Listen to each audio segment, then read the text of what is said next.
All right, everybody, we're back at the World Meeting of Families with authors Lisa Hendey and Pat Gohn. And we are in the Ave Maria Press booth. I'm holding their books here. I hope you got to look at that. So I'll have to hand it.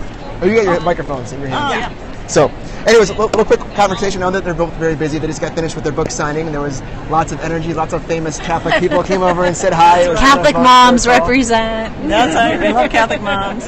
Good. Well, tell us about your week so far. You said you did a little Periscope last night talking about a recap.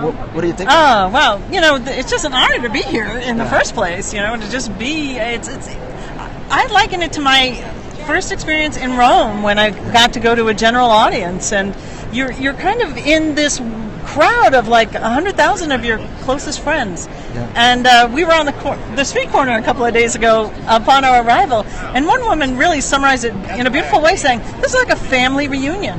Yeah. Like the family of God just getting together. So that was kind of, I think, one of my first personal impressions here.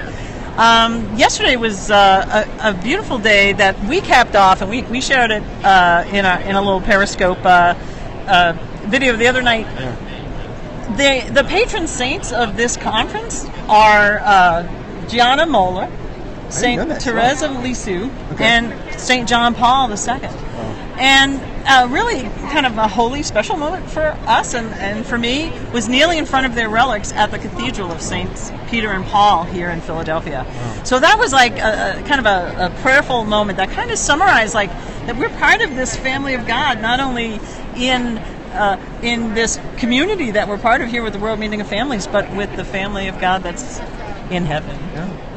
Lisa, what are your highlights so far? For me, all of it. First of all, what a blessing to do this with Pat. We're here as pilgrims. You guys have been in pictures all week. Yeah, and the reason that we're doing that, Jared, is because so many of our readers can't be here, and so we're them. We're all of you guys that they can't be here in person, but that really want to be a part of this. And I'm convinced that when we use these social media tools to share in this way, that not only does it, share the experience, but that it brings us closer to each other.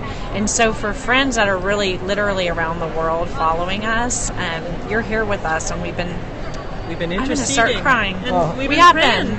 We've been praying and praying every day for everybody who's here, but also for the families that need this that can't be here.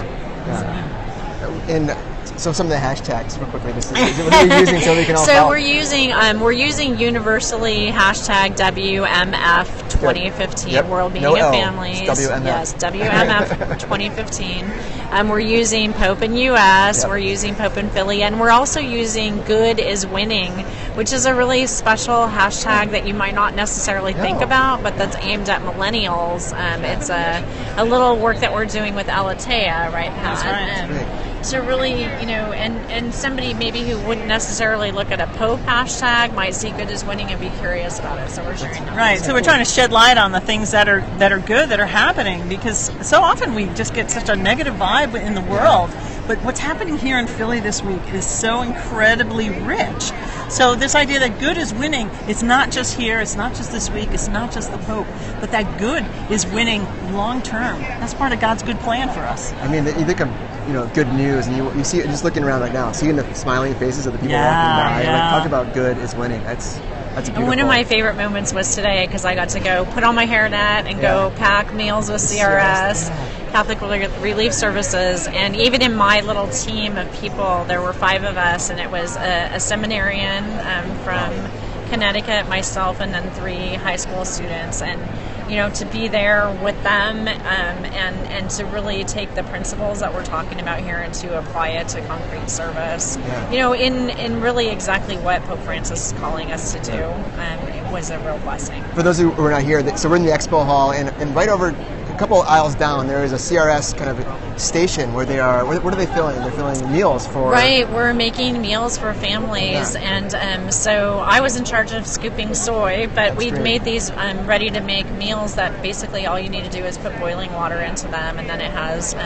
soy, rice, and seasonings, and a vitamin packet, which is really important because that's nutrition. And we heard from Thomas, a wifo from CRS today, who first he was a person from Ghana who basically first interaction with CRS was as a starving child without parents who was fed through meals like that. So it's a really real connection for the kids, especially who see that, what we do when we give an hour of volunteer service. We packed thousands and thousands of those in an hour today. So you guys are making the most.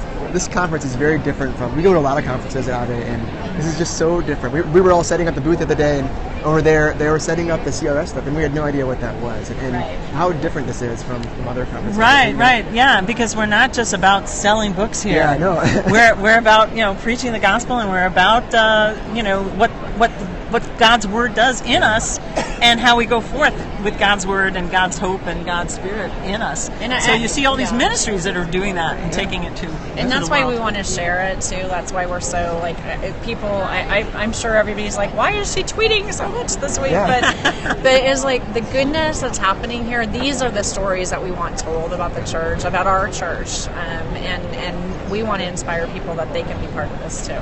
Well, tell everybody where they can follow you. What social media? Where should we go look at? Sure. I have a website called Gohn, PATGOHN.net. I blog over there, and I usually put links to where all my writing is showing up, because I write in a variety of different places, at Catholic Digest and at Catechist Magazine.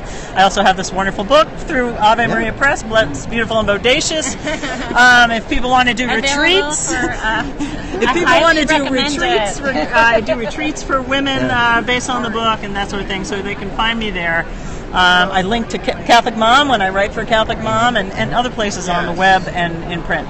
So it's a pleasure to be here with you, Jared, and with the Ave Maria Press team. I hope you'll come see the booth here at 742 and take a look at all of the authors' works that are here. We have some beautiful books, great books for Bible study, great books to get ready for the Year of Mercy, so much here.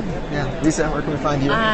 Mostly at CatholicMom.com, which is not just me, it's literally like me and a lot of my friends, and not all just moms. So anybody out there, we'd love to have you at CatholicMom.com. You can find me any social media at Lisa Hendey, Hendey, and if there's a new one being invented, I want to be there. So, well, I'm excited about the two of you and all the pictures you're posting, all the moments you're sharing this week. So I'm looking forward to the rest of the week. That's so great. Keep it up, please. Yeah, thanks, Jared. Thanks for being here. And before we close, I just have to say a huge thanks to Tom Grady and the entire team at Ave Maria Press, who are such awesome advocates for Catholic mothers. So thank you. Thanks. Amen. Good to see you. All right. God bless. Thanks, everybody.